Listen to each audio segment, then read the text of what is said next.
Good morning. We have a super special episode of Turning Messaging into Magic today because my friend and rock star friend who just went to a rock show last night or a concert last night is here to talk about portfolios.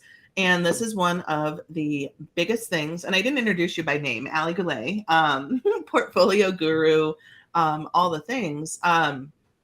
One of the biggest questions that I am always seeing in a lot of writing groups, but not just writing groups, also developer groups, because I'm in a lot of web developer groups, is how do I make a portfolio? What are best practices for a portfolio?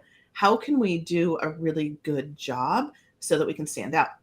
And so when we were talking last time you were on, we're talking about portfolios and specifically your plugin, but also how you've become kind of a go-to expert on creating really awesome portfolios that allow people to show off. And we're going to see how many times I can say portfolio. We're not going to turn this into a drinking game because that would be bad at like 9 in the morning or 10 in the morning, depending on where you are. However, I will also mention really quickly that my internet is kind of doing this up and down thing. So if you lose me for any reason, just keep going. Okay. It will still Gotcha. Awesome. Well, thanks for being here, Aly. Thank you for being here specifically after a late night out, because I know what driving back home after a concert is like in traffic, among all the things. So how did you kind of get into this portfolio space?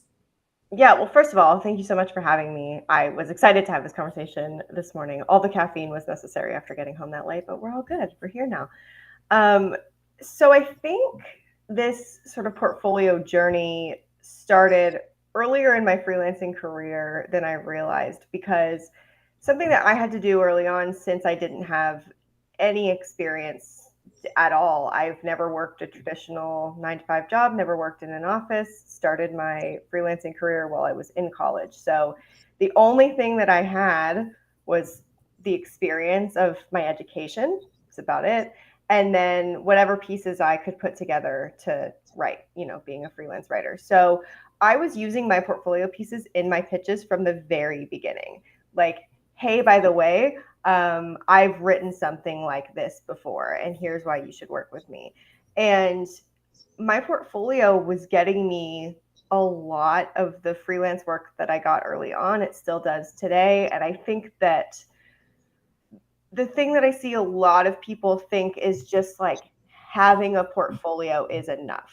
Like, as long as I can put in, a sample and show, hey, I can actually do the work, then that's good enough. But that's just really the first step. It's not enough to just dump some things onto a page that maybe relate to your industry and go, here, look, I can do the thing.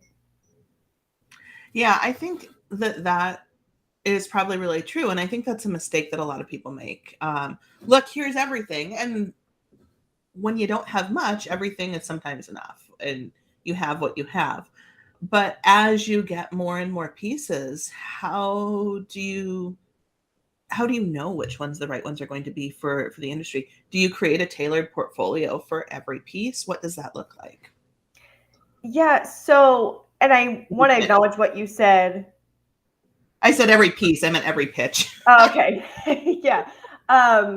I want to acknowledge what you said about, if you don't have much, like sometimes it has to be enough for a little bit. And that's absolutely true. I think something to be aware of if you are just starting out, though, is make sure you're getting permission when you are hired by a client to use those pieces in your portfolio, because that's where I see a lot of people get stuck. They'll create their first official, samples, and then they'll get a couple gigs, and then they'll come back, 3 or 6 months later, or whenever they stop working with a client, and they went, wait, can I actually show that stuff off now? Do I have permission to do that? And then it becomes this whole thing where you actually have all this experience and you've done all this actual work now, but you never explored getting the permission to use it. So I do just want to say that, because too many people fall into that trap, and then they do have all this experience that they can't really show off. Well, and I think that's really interesting too, because a lot of clients, particularly if you're working with agencies, which is a really good place to get some different kinds of experience, have NDAs, and for good reason. They are your client. Their clients are not your client. And so there's some gray area around what you can share. What what does that look like for a lot of the people who you've advised? Yeah, so I think almost always there is a way that you can use something that you've worked on with an agency, right? Sometimes that means maybe you can't use it in its final form. Maybe you have to take out, customer names or specific identifying details so that you're not claiming like their client as your client, for example. But I've always been able to negotiate at least using something in some way, shape, or form with an agency. But you have to talk to them going into it because, they're going to be a lot more protective, after they're done working with you and seeing the final deliverable. And maybe they're not going to want you to use that thing with the customer logos on it or all the, branding and design. And if it is an agency where it's like, absolutely not, you can absolutely not use anything, that's a good thing for you to know early on, because if you're putting all your eggs in that one basket with that agency, maybe you shouldn't be, and maybe you should go find even just a small project on the side, like of working with that agency, so you can keep building portfolio pieces that you can actually use. Well, I think to add to that, just looking back at some of the things I've done, because so much of what I've done is under NDAs, and I don't mind for a number of reasons, but I think that the testimonial can also speak to that. And I think a lot of the times they're really willing to give you testimonials. But I had an agency who's like, you can absolutely not put this out publicly in your portfolio. But if someone is saying, can you show me an example of this? You can absolutely show it to them one-on-one offline, just not from a, you know what I mean? Like it's almost a privately public claiming, Yeah. Yep. semi-private claiming. And a lot of people understand too. I think I was interested to hear your advice, because everyone has some different perspectives on that. Do you think NDAs are a bad thing, or? No, because I know for me right now, obviously I can't speak about specifically who because NDA, but I am working with two agencies right now who have these really big accounts that, just being realistic, like I have some big clients of my own too, but these are accounts that I would never get on my own. And seeing, the internal workings of how this agency is working with this company and the types of edits that they get back and just like how the whole process works is actually really valuable experience for me. Even though I know that like these specific logos, these specific names, I will never be able to use them as like these were my clients because they're not mine. I think that's a really interesting point. And it may be taking us further away from the intended discussion on portfolios, but that experience and understanding projects flow, and like, even if it's as simple as naming conventions, right? But so impactful to help you run your business more accurately or more effectively and efficiently. I think, I'm not saying that every writer or designer or freelancer out there needs to go start in an agency, but I think you're spot on. There are some things from when I was a traffic manager in a design agency years ago, and I'm not a designer, like, let's just be very clear about that, that have affected the way that I run my business, the way that I cost my projects, the way that I do all those things. So it's really, really interesting to hear someone else's perspective on that, which is why I love doing this so much. But going back to portfolios, I know you have a checklist on your website plugin that talks specifically about best practices for portfolios. But the fact that you have a plugin at all as a freelance writer is this really amazing differentiator. Can you talk about that a little bit? I know we touched on it last time. Yeah, sure. So it all kind of started when I was launching my first course about how to put your portfolio together in 7 days. And the launch went pretty well, but I was doing a launch debrief with some of my mentors, and we were talking about, how we can make it better next time, what I could add. And I had said, well, my significant other wrote some code for me to help me display my portfolio on my website the way that I wanted it, because I had tried so many other different things and I could not find something that would work for me. So he put that together for me. And so I mentioned, maybe I could add that as a bonus, like next time around. I could give people this code that they could use on their WordPress website so that once they put their portfolio together, like they could super easily just have like a clean format, easy to navigate. And the mentor said to me, like, don't do that. Absolutely don't do that. Like, can you turn it into a product and actually sell it? At the time, I didn't exactly know it was going to be a plugin, but that's kind of how it all came to be. And so, and I'm one of your customers because I think it's so cool. I had something previously using Elementor, but one of the things that I think is particularly interesting about your plugin is it allows people who hop onto the website to sort by types of project, and you can define what those types of project are. And previously, like I had to set it so people could scroll, or I did anchor text, and that just wasn't as effective or as efficient. So that's why I'm like, I'm all in. let me do this. And so I got to watch you develop that. But what has been like, I'm trying to like formulate this question and it is not coming through. What has been one of the biggest lessons about portfolios that you've learned in the process? Yeah, I think the biggest thing that we learned through putting it all together and then with our beta testers was that it has to be as easy as possible. You have to make it as easy as possible on yourself to update your portfolio, because like we were talking about earlier, how it's not just like, here's everything, right? We grow and we change as creatives, as freelancers, as professionals. And the number of times I see, portfolios where people have pieces from years ago on this giant list. And I'm like, I just don't believe you that this is like your best work anymore. Like, I don't think this is actually the representation that you would want for your business if you really stepped back to think about it. But I also know from, designing this plugin, like it takes more than you think to actually make a user experience that's intuitive and fully works and is easy to update. Well, I think that's something really interesting because I can't remember who said it. So I'm, if anyone knows, we can attribute this to them after the fact. But I believe it was Dan Kennedy, perhaps. And he's like, if you look back at writing that you did 6 months ago and you're happy with it, you are not growing as a writer.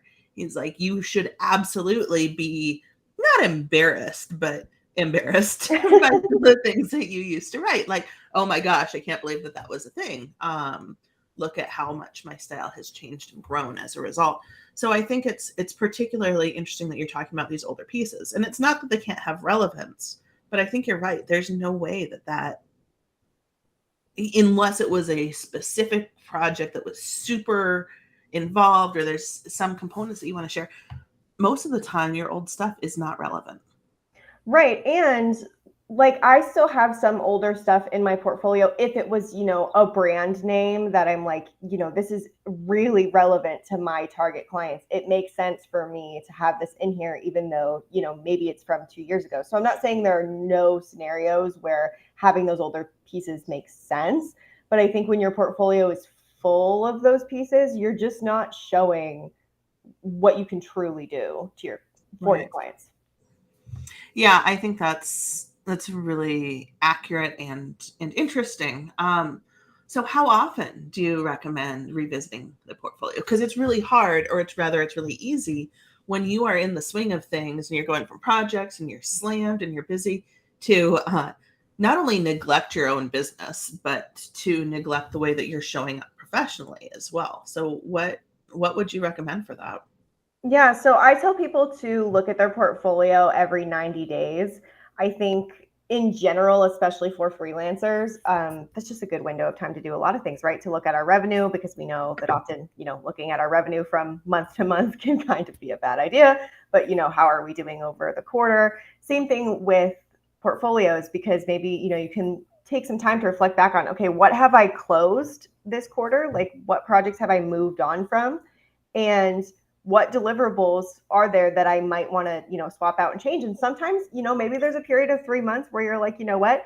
I don't think that anything, needs to be added or changed here. I like my portfolio the way it is. But then, next quarter you check again and you're like, oh, I have actually 2 or 3 new pieces that I can slot in. So it's just, making that regular check-in more than once a year, because I think that's the most common thing that I see. It's like, once a year people will hit this period where they need new clients, and Erin's raising her hand, and they think like, oh, now I need new clients, so now I'll update it. And like, listen, you can do that. I've done that in the past. The problem is, though, then you have so much to dig through and it becomes really overwhelming.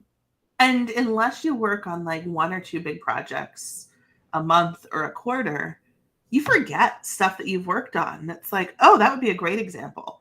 For me, I've like totally guilty of this. I found myself going, oh yeah, it's been a while since I updated that thing. And here we go. What is I'm curious, what is your opinion on using Google Docs as portfolios?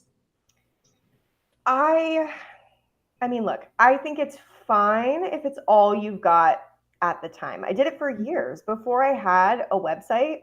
That's what I did because, what else was there for me to do? I would use, one of the free options and what I'm linking out to, especially if, for writers. I mean, this can happen to designers too. I have a designer friend who I know, we laugh about this all the time. Like, maybe you did have it on a live page, but then the client goes in and they change all of it. And you're like, well, now, now I don't want anybody to see this. So in the event where, Google Docs is kind of all you have to work with, or you have a piece that you're really, really proud of and you want to show it off, but now you can't use the live link anymore because the client has changed it all around. I think a Google Doc is okay. I think if you can actually save a version of the page, like as a PDF, when you see it live and you like it, that's better. So you don't have to just link out to like a blank Google Doc. But if it's what you got to do, it's what you got to do. Like, we've all had to do it at some point because the client has changed things around after final approval. Yes. Yeah. And that's really challenging. And it's like, every once in a while, it's not that big of a deal. It's like something fairly minor, or maybe their thing has changed. But if they're not partnering with you, if they're like, we can handle this internally because it's just this simple, and maybe the implementation is not spot on. So what is the oldest that you recommend? I'm again not asking this while my caffeine. This is not wine, incidentally. This is coffee. But I require lids. And anyway. So what is the oldest portfolio piece that you would recommend keeping in? How far back do you recommend?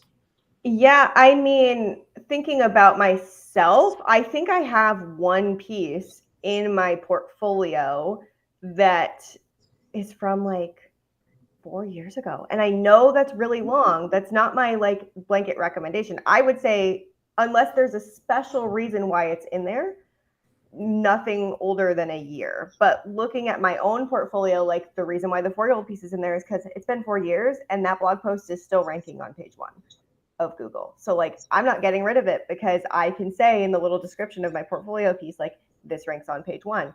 Or I have a case study from a couple of years ago that's from, a company that really continues to impress. I check, oh, you wrote, for so-and-so, that's really impressive. So I'm not going to take that out of there. So again, I mean, like I said, if you can update it to something that is a year or newer, I think that's ideal. But if you've worked with someone really special or achieved a particularly special result, I don't think there's any harm in leaving it there, as long as you can tell in your conversations with prospects that that's still something that they're evaluating and looking at. I pay attention to that. I listen when, I'm in a discovery call and someone says, I looked at your portfolio and I saw that you worked with, so-and-so, or you did this. It's like, okay, well then that portfolio piece is staying there because that's grabbing people's attention. I think that it's really good advice. So what is your number one biggest piece of advice to give to people about portfolios? I think it's a good question. I have lots of opinions, but what is my number one piece of advice? Well, share 5 if you want. But I would say my number one piece of advice for people when it comes to portfolios is look at it as a living reflection of the work that you're doing. and take it as an opportunity to direct the way that your business is going to go, because it is going to have a direct impact. Like, whether we like it or not, when we're independent creatives and professionals, we are competing against other people online. They are evaluating us against other service providers. And all the time I see it where I win a job out, based on my skill, which I hope so, right? I hope that people want to work with me because they like my style, but because something that they've seen in my work history stands out to them. So back to your point about, what do you put in and how long, how old can it be? Sometimes there are pieces that I think are really good, but I have to let go because it doesn't match the direction that my business is going in anymore, even though it's really, really great. And I see people hold on to those pieces all the time. But if you want to continue to get, new business, different business, you have to make sure that the pieces that you're showing are reflecting where you want your business to go. So that was a very long-winded answer. I guess that's my best advice. Make sure the pieces that you're showing to people reflect the direction that you want your business to go today, even if that means, changing around some things that make you uncomfortable. So I mentioned one of the things that I really like about Genius is that you really can have any number of portfolio pieces and any number of labels. Is there an optimal number? So what I do on my own portfolio is I have 5 labels currently. I would say once you get to, 10, maybe that's a little overwhelming. Just, I would say think about the user experience. But the cool thing that Genius Portfolio does also is when you click on those tags, it will generate a unique link that goes to that specific tag, which means that if, a client says, hey, have you ever written case studies before? And you have a case study tag in your portfolio, you don't have to send them to the entire thing and let them click around. You can, or you could just say, look, yep, here's all the case studies that I have in my portfolio, and send them right there, which I think cuts down a little bit of that overwhelm on the client side of just going and seeing a bunch of pieces and not knowing what to look at. Yeah, I think that's particularly interesting as well. Is there a number of recommended pieces within each category? So if you have 3 or 4 categories, is there a number of pieces that represent each best that you think is optimal? Or are we talking like 3 to 5? I mean, I don't think you want to have 30 pieces in each one, right? So No, so I usually say like a max of 6. If you think that you have more, I mean, by all means, put more. I think the most important thing is to help the user understand where you want them to go, right? So we have a feature in the plugin, like I said, it does the unique link thing. It also lets you sort of mark items as favorites. So even as you're adding things to your portfolio, if you're like, you know what, I just can't let any of these pieces go, I'm gonna have 2 pages of case studies.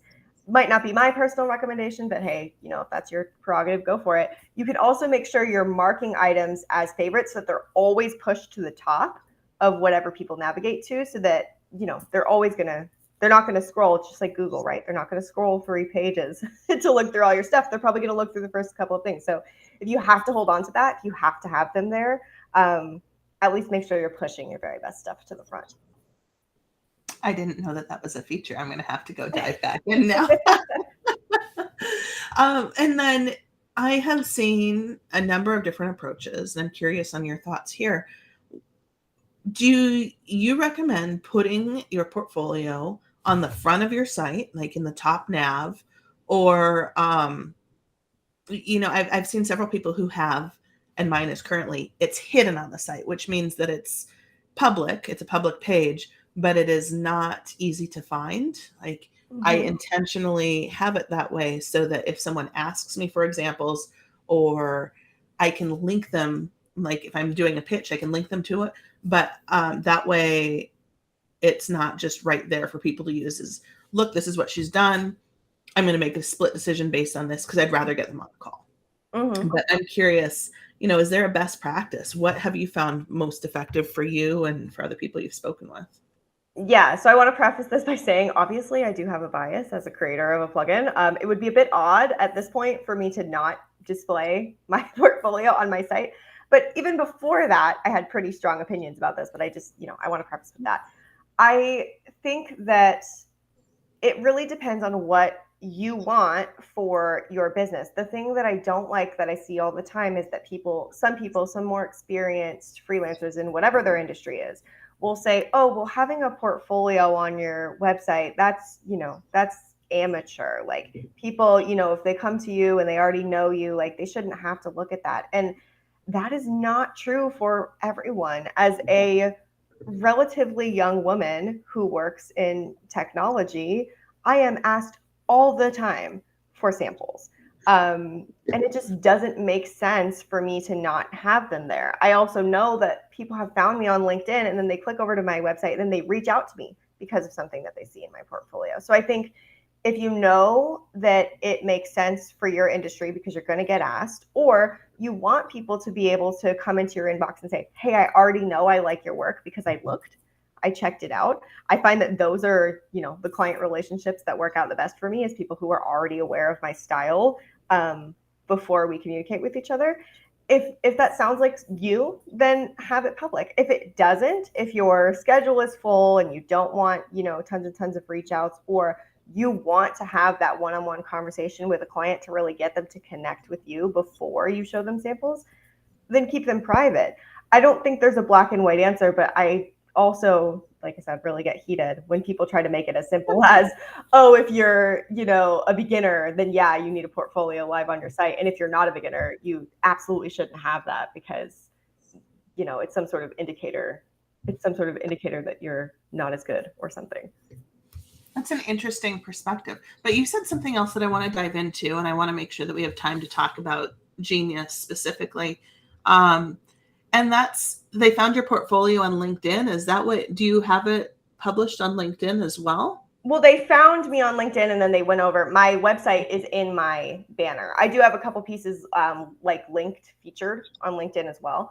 But a lot of people, and I know this because one of the only places that I publish a specific email address that's not, my normal one, is on LinkedIn, and I see them come through all the time. So I know they're like finding me there and then clicking over to my website.